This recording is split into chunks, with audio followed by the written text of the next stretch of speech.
Yang keduanya, para ulim ulama yang saya banggakan, terutama yang begitu saya idolakan, sampai terkadang saya bermimpi beliau.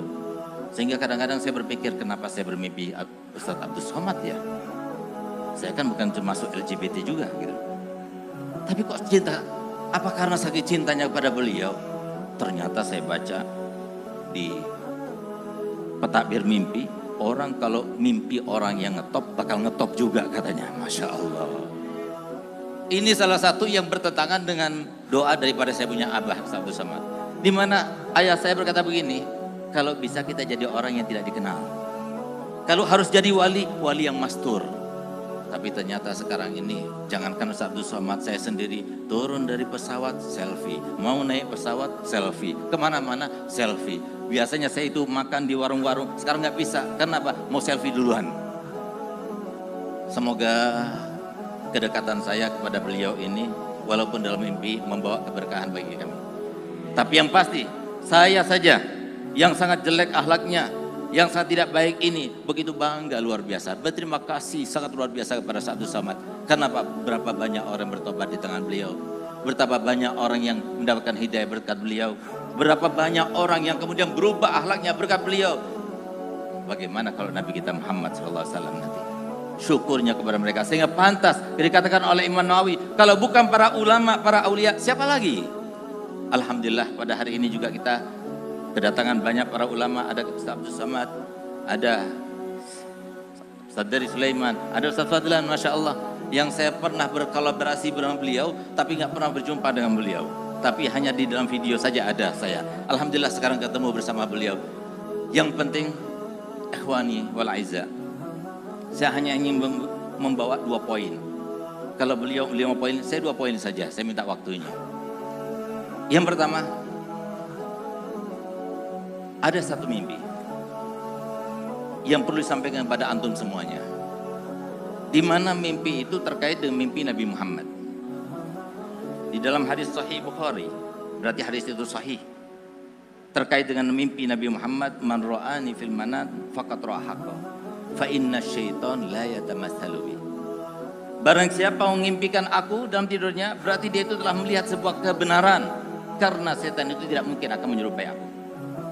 Mimpinya itu bertepatan dengan pada malam haul saya punya abah Habib Hasan Baharun, sekitar tahun 2015-2016. Di saat itu yang bermimpi ini, dia itu membaca Al-Quran. Tiba-tiba datang rohaninya, terbawa, dia menangis. Entah apa sebabnya, tiba-tiba dia menangis begitu saja. Tatkala dia menangis, tiba-tiba terdengar suaranya Nabi Muhammad dari dalam makam saya punya abah. Nabi Muhammad berkata begini, ma aksara fasadu ummati fi hadzal zaman. Ma aksara fasadu ummati fi hadzal zaman. Alangkah banyaknya kerusakan umatku di zaman ini. Diulanginya 3 kali sampai beliau itu menangis. Sehingga yang bermimpi itu nggak kuat mendengar tangisan Nabi Muhammad, dia bangun, ya Rasulullah, inni ba'abzil jami'a awqati kullaha lid-da'wa ilallah. Aku akan habiskan waktuku semuanya untuk dakwah ilallah. Subhanallah, Nabi Muhammad bangun, keluar dari kubur saya punya abah, lalu kemudian bermimpi itu dipeluknya, diciumnya dahinya, seraya berkata, ya waladi, ata'rifu ma sababu fasadi ummati fi hadzal zaman? Tahukah engkau kenapa umatku ini banyak yang rusak di zaman ini? Dijawab yang bermimpi, tidak ya Rasulullah. Li'annahum mayatamasakuna bi kitabin la mathila lahu. Karena mereka tidak lagi berpegang teguh dengan satu kitab, tidak ada duanya. Kemudian bermimpi tanya, kitab apa ya Rasulullah? Dijawab oleh Nabi Muhammad, Ihya Ulumuddin. Di mana di antara kita yang membaca Ihya Ulumuddin?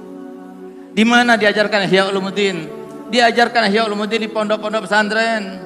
Mohon maaf, enggak ada yang namanya Ihya Ulumuddin diajarkan di sekolah-sekolah negeri, di alma mater perguruan tinggi. Mohon maaf, saya bukan antipati dengan pendidikan formal, saya sini seorang formal. Alhamdulillah, S1 saya di Dalwa, S2 saya di Unsuri Surabaya, S3 saya di 2 tempat, di UIN Malang dan di UTM Malaysia.